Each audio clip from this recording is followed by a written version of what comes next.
Alors 5. De l'eau jaillit des doigts du prophète Mohammed sallallahu alayhi wa sallam. En effet, Al-Bukhari rapporte qu'Anas ibn Malik a dit qu'il était en compagnie du prophète pour la prière du Asr. Les gens cherchaient de l'eau pour leurs ablutions, pour effectuer leurs ablutions, sans pour autant en trouver. Alors on apporta au prophète juste de quoi faire ses ablutions. Il a mis ses mains dans un vase et de l'eau jaillir de ses doigts à tel point que tout le monde put faire par la suite ses ablutions. Et le moins que l'on puisse dire, c'est que ils étaient très nombreux. Certaines versions parlent de 70, 80, voire 300 selon certaines versions des hadiths. Mais ce qui est important de retenir ici, c'est que de l'eau a jailli miraculeusement des doigts du prophète et que chaque homme put effectuer ses ablutions.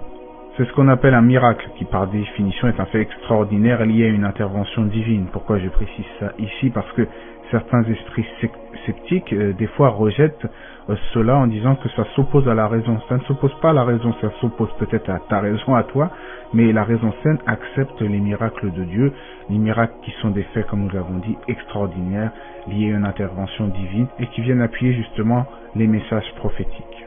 4. La pluie tombe après l'invocation du prophète. Alors, comme vous le savez, à l'époque, en Arabie, la pluie se faisait assez rare et souvent, la sécheresse touchait les gens de part et d'autre. Alors, parmi les signes d'Allah prodigieux, il y a l'exaucement systématique des invocations du prophète et ici, cette invocation est liée à la tombée de la pluie. À peine invoquait-il Allah de faire descendre la pluie pour les gens qu'une fois descendu de sa chair, les musulmans pouvaient constater que de l'eau ruisselait de sa barbe. Pendant un khutbah de Jumu'ah, un vendredi, un homme interrompit le prophète qui lui disait en ce sens que les routes elles n'étaient plus fréquentées, que le bétail a péri par rapport à la sécheresse. Suite à quoi le prophète va lever les mains au ciel, va invoquer son Seigneur de faire descendre la pluie, et il est rapporté selon Anas que à ce moment-là il n'y avait aucune trace de nuages dans le ciel, mais soudain la pluie se manifesta à tel point qu'ils ne virent pas le soleil pendant 6 jours.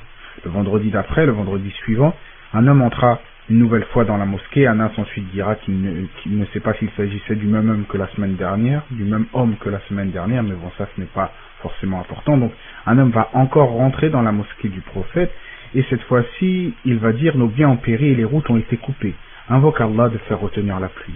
Le messager d'Allah va encore une fois lever les mains en disant cette fois-ci de faire tomber la pluie aux alentours, vers les dunes, les montagnes, les plateaux et là où poussent les arbres.